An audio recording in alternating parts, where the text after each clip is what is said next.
Sénégal à portée de main, le lion sort de sa tanière, est un ouvrage qui est une contribution qui est basée sur 5 grands piliers. D'abord, c'est une analyse vraiment professionnelle dans une démarche structurée qui couvre les différents enjeux du Sénégal. Ensuite, c'est une approche 360 degrés où il y a une analyse de 5 grandes dimensions. La dimension économique, la dimension sociale, le capital humain, le développement durable et bien sûr le socle qui est la gouvernance. Ensuite, ce qui est très important, c'est que c'est une démarche avec des propositions claires. Quand je dis c'est une démarche avec des propositions claires, c'est que vous savez, avec l'expertise de plus d'une 30 années sur le continent de plan de développement, j'ai voulu apporter de vraies solutions de développement structurantes. Aussi, un élément très important, c'est une analyse sans parti pris. Elle n'est pas partisane, elle est très objective, c'est une analyse de consultant. Et enfin, c'est une analyse qui place le développement durable au cœur de cette dynamique. Donc voilà un peu l'essence de l'ouvrage. Nous sommes à la croisée des chemins, le Sénégal est à la croisée des chemins. Beaucoup de choses ont été faites, il y a beaucoup d'acquis. Le développement est à portée de main. Il est temps que le Sénégal sorte de cette tanière pour aller se projeter dans l'émergence. Si on regarde cette analyse encore très objective du développement du Sénégal et de ces dernières années, donc je prends juste les 10-12 dernières années, on a une croissance continue à plus de 6%, ce qui est remarquable en termes de croissance économique. Deuxième chose qui est très importante, c'est un développement très fort des infrastructures, que ce soit les infrastructures économiques.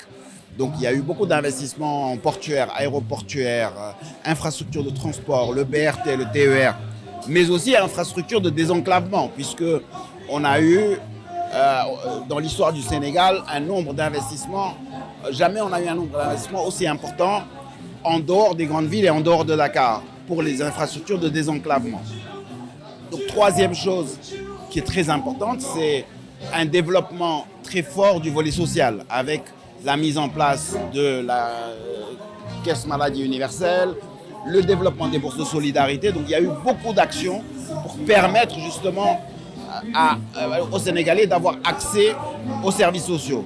Et un autre élément qui est très important, c'est qu'on a pris le virage des énergies renouvelables où il y a eu des investissements très forts. Donc il y a eu vraiment beaucoup d'investissements qui fait qu'aujourd'hui le Sénégal est sur une très bonne trajectoire de développement. Quand vous y rajoutez les découvertes du pétrole et du gaz, ça donne une projection assez intéressante. Mais bien sûr, comme je dis, c'est une démarche objective, donc sans parti pris. Il y a des aspects positifs que je viens de citer, mais il y a d'autres sujets sur lesquels on n'a pas été au rendez-vous. Et c'est là où il est le grand enjeu.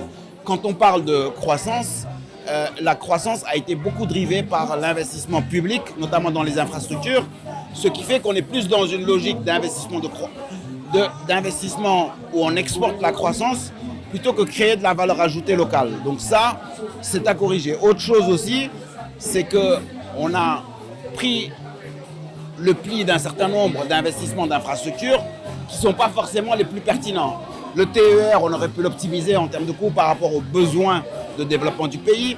Sur le volet d'éducation, on a investi beaucoup d'argent dans l'éducation, mais le plus gros a été sur l'enseignement supérieur, alors qu'il est essentiel de pouvoir aussi doter le pays de techniciens et notamment d'investir dans la formation professionnelle et aussi d'investir dans les métiers qui soient en phase avec les stratégies de développement du Sénégal.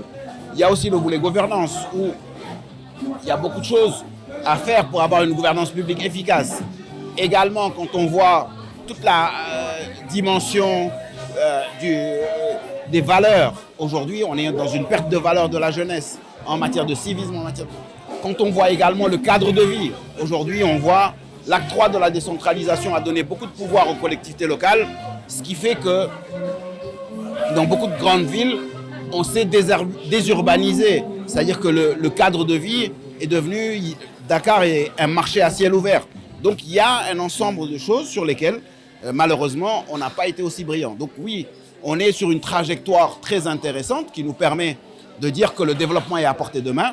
mais il faut des solutions et des stratégies et une vision à long terme qui permettent d'y arriver avec des bonnes personnes et avec la bonne gouvernance. Aujourd'hui, les solutions que je propose dans ce livre sont à 5 dimensions. D'abord, comment faire en sorte d'avoir une stratégie économique créatrice de valeur ajoutée et créatrice de richesse localement. Ensuite, comment mettre en place des services sociaux accessibles à tous. Troisième dimension, comment avoir un capital humain promu et porteur de valeur.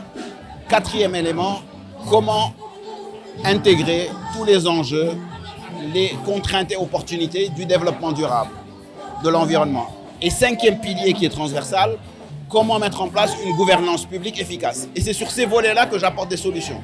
Par exemple, si on prend le volet économique, aujourd'hui, il faut transformer notre modèle économique pour qu'il y ait un meilleur équilibre entre l'investissement public et l'investissement privé, créer un cadre favorable à l'investissement pour permettre justement de développer l'investissement.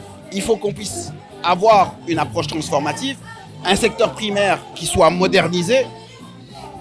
Aujourd'hui, le secteur primaire est celui qui doit être le plus porteur d'emplois. On a une agriculture qui est archaïque, qui n'arrive pas à rentrer dans le modernisme. Il faut qu'on transforme cette agriculture. On ne peut pas avoir autant d'eau et ne pas être autosuffisant sur le plan agricole et ne pas transformer. Il faut aussi qu'on renforce nos ressources halieutiques, qu'on investisse encore plus dans l'aquaculture. Il faut qu'au niveau de l'élevage, on puisse développer les espèces. Sur le secteur secondaire, aujourd'hui, il est essentiel qu'on revienne à des industries transformatives. Il faut absolument qu'on développe notre industrie. Et ça commence par la transformation des produits agricoles, la transformation des matières premières, des minerais qui existent au Sénégal. Donc, il y a un volet transformation industrielle qui est important. Sur le tertiaire, les métiers du numérique, des services, il faut qu'on les développe. Aujourd'hui, le tourisme, le potentiel touristique est très important, mais inexploité. Faute d'investissement, faute de réceptifs. Le commerce, aujourd'hui, comme je le dis, Dakar est un marché à ciel ouvert. Malheureusement, on n'a pas organisé le commerce, que ce soit le commerce formel ou donner des moyens pour structurer le commerce informel. Donc aujourd'hui, sur le plan économique, tous ces aspects-là sont à mettre en place. Quand on voit le côté social, aujourd'hui, il faut qu'on ait une éducation accessible à tous. Quand j'ai une éducation accessible à tous, c'est pas que tout le monde ait un diplôme. Non, il faut que tout le monde ait une formation qui lui permette d'accéder à un travail décent ou à créer une entreprise. Aujourd'hui, il est dommage de voir que dans le Sénégal, il est impossible de trouver un cuisinier qualifié. Il est impossible de trouver un plombier qualifié parce qu'on n'a pas formé. Et pourtant, on dit que 70% des Sénégalais vivent avec moins de 100 000 francs par mois. Aujourd'hui, vous voulez un cuisinier à 200 000, à 300 000, vous n'en trouvez pas formé. Donc ça veut dire qu'il y a des métiers qui se perdent. Il y a des gens à qui on pourrait donner une formation parce qu'on a pris le pli de multiplier les universités, les diplômes supérieurs. Deuxième élément, il faut qu'on ait une santé accessible à tous. On ne peut pas avoir en 2023 des Sénégalais qui n'ont pas accès à la santé.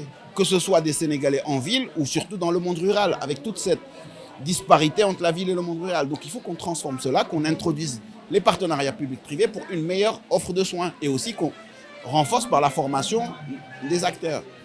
Le logement, aujourd'hui, c'est un élément essentiel du social.